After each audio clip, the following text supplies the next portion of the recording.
All right. Hey, Craig, how you doing? Good. How are you, Sam? I'm doing well. Thanks for joining us for this interview on digital marketing and print marketing and how the two collide. For those of you joining us, I asked Craig to join me on this interview. Craig is one of our UAG Pro members, and we have been having a huge debate, not only within our group, but in our online channels about the effectiveness of door hangers. And so I thought, no one that I know anyway better than Craig, who's used them successfully to, in fact, establish his business, to join in this conversation and be the voice of reason and the expert. So, Craig, maybe just for I guess, summary purposes or just to kick things off, why don't you tell us the story of how you used door hangers, high level, and then we'll get down into the details. Sure. So before our lawn care business ever even started, we decided that we would hit targeted areas with door hangers. That was our idea of how we could market and maybe get our business off the ground. And so we targeted 5 different subdivisions. We hit each one of those subdivisions with door hangers, and then after that, Facebook ads. But from that, we were estimating we could probably get 20 to 25 clients out of that. And within the first 14 days, we had 44 clients. We were overwhelmed. We were not prepared for that. But it shows the success of how door hangers work if they're done properly. All right, if they're done properly. So let's dive into that. What is doing it properly? How did you do it right? For us, I've seen so many door hangers come on my actual door this summer and prior to the summer, and some I liked, and most I'm like, oh gosh, you're using stock photos. But for us, what we decided to do was we did a customizable door hanger, meaning that we left a space on the door hanger which says this is your price if we come onto your property and take care of your yard. We found that to be very effective because it eliminated people being really frightened of maybe picking up the phone and saying, oh, what if this guy's too high and I just have to say no, the embarrassment of maybe not being able to afford it. Or 2, maybe they had a lawn care guy that they really liked, but he was way higher than we were, and they knew the exact price of what we were going to be. I think it made it so much easier for people to just pick up the phone and call us. Yeah, I think that's a brilliant idea. And as you know, and for those of you listening who may not know, uh, part of the Echo Means business functionality right now, as far as what we offer our community, is these door hanger templates. Not everybody has the ability to design these or to hire an agency or a creative person to do them. So we've got a bunch of customizable templates. And one of the templates that you can download is a door hanger that has a large area on the back that you can put your price, your quote, or whatever personal message that you want. So for those of you listening, go check that out in the pro resources section on echomeansbusiness.com. The other thing that I think is really important in your story, Craig, from the content that I've been reading and what you've been posting on the EMB community, is that it wasn't just the door hanger. It was a combination of the door hanger and your digital marketing work and your Facebook advertising and how you work them together. Can you break that down a little bit for everybody? Sure. So we hit the door hangers. We put them on. We gave it about 24 hours to see which one of those 5 subdivisions are we going to start getting hits from. And then once we figured out, we narrowed it down to 3 subdivisions that we started to get a couple phone calls from. We decided at that point, we're going to go in with Facebook ads. We're going to target those 3 subdivisions as much as we can. And we're going to hit those 3 subdivisions with our ads nonstop, hitting their Facebook pages, and they were simple ads. They were just pictures of me on my mower, and it basically said our name below it and what we offer, because they already had the door hanger in their hands. All we were trying to do was sell them on us. So that's essentially what we in the advertising game call retargeting. Yes, correct. Somebody that's already seen your ad, you just serve them up another ad because the repetition has been proven to increase the likelihood that they're going to respond, if not to your original ad, in your case, which they're holding in their hand or sitting in their kitchen someplace, they'll respond to the ad because that Yes. repetition will be there, and that definitely works. Now, does it make a difference if it's a door hanger or a postcard that you put in the mail? The door hangers worked for us. The postcard we decided against just because of pricing, as far as having to put them in the mail. But I do like that idea. I think if your price point maybe is a little bit higher for what you're offering in your industry, I think postcards probably could be maybe even better than a door hanger. But we sort of figured that with what we were charging for mowing lawns, our best bet was just actually get the boots on the ground and go door to door, because we knew we could get, at the time we got 1,000 door hangers for, I think, less than $100. So it was such a good deal. Yeah, that's for sure. So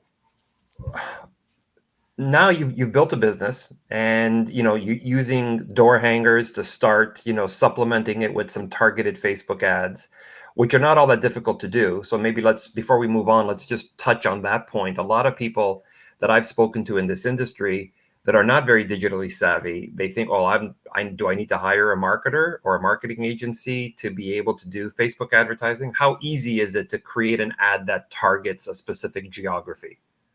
Right. So I just got this question yesterday from Tino Cardoso. I think he's headed down that general area as well. And he was asking about the Facebook ads. And I replied, and he and I responded back and forth. And it is really incredibly simple once you sit down and look at it. Facebook allows you to target your market within a 1 mile radius. So if you find the subdivision you're interested in, and I'm in Texas, so we're pretty big and spread out. So this may not work maybe like as well in maybe Baltimore or a city that's a little more compact. But for where we were at, I could actually take a 1 mile radius and almost hit just our subdivisions at certain times. And so I knew my Facebook ads were going directly right to those people. And the great thing that I talked to Tino about was that we were just spending $5 a week. And we decided we were just going to run it for 2 weeks. So we spent $5 the first week, $5 the second week. And after we invested $10 in advertising and $100 in door hangers, we had way more clients than we could handle. Yeah, I think it's hilarious. Two things I find hilarious. Number one, $110, and you built yourself. I know your business, and I know how successful you are. That's incredible for $110. And for people who say it's not easy to get into the industry or how to build a business, here's a good example. The second thing that I find hilarious is that I have never met a Texan who cannot find a point in the conversation where he's going to mention how big the state of Texas is. We could be talking about sheep or the space shuttle, and somehow the size of Texas is going to find its way into this conversation. That's amazing. It is. It's so true, but it is also geographically we are very different. What I did probably wouldn't work in Los Angeles or New York or those bigger cities, but where we're at, man, we're rocking and rolling. So it is different. That's awesome. So okay, now you've built this business. Have you stopped completely with Facebook ads and or with door hangers? We have.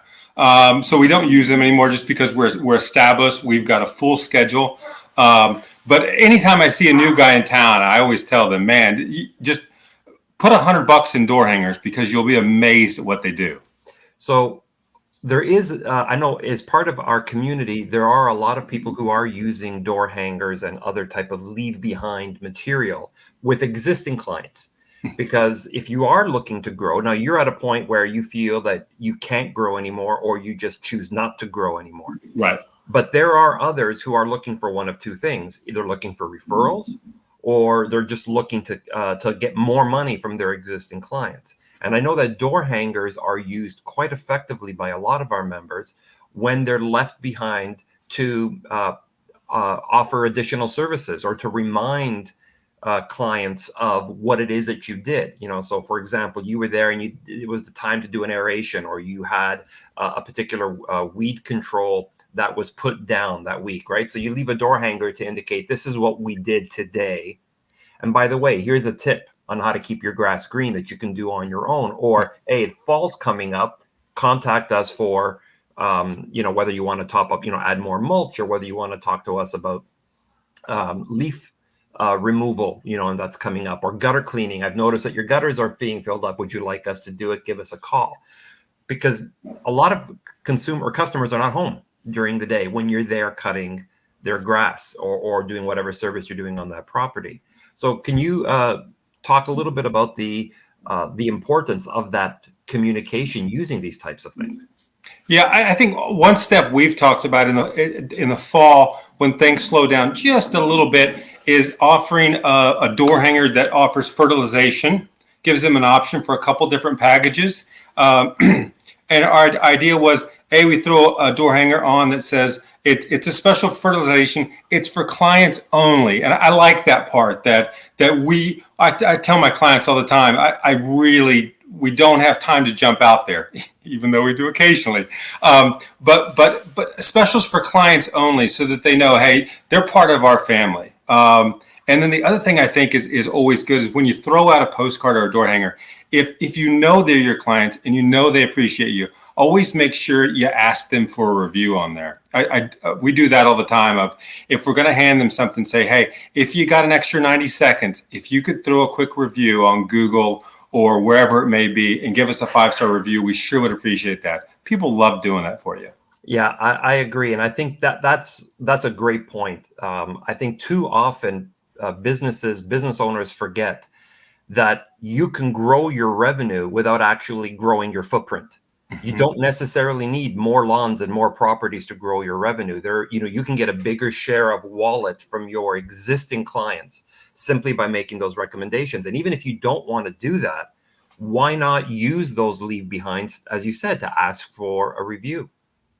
And I particularly like the idea of for our clients only, or for our family only. Building that sense of community, that this is something that I'm doing just for you, I think is a great marketing tip and a great marketing tool. So if when you're done, I know this is your second career now. You were a tennis pro before, now you're a lawn care mogul. When you're done and you're looking for your third career, give me a shout, because I got a job at our agency for you. We can always use smart marketers like you. And we don't have a Texas branch, so maybe you could even run one from there. Given how big it is, there's probably lots of opportunities for marketing. Anyway, Craig, thank you so much for sharing your insights and your expertise on this. For those of you who are on Echo Means Business, check out Craig's profile. You can direct message him on that. And certainly look for the content that he's produced. There's a lot of articles and videos on door hangers and other marketing collateral that are being produced and posted there as well. Thanks very much, Craig. Well, thanks for the opportunity, Sam. Take care, everybody. Bye-bye.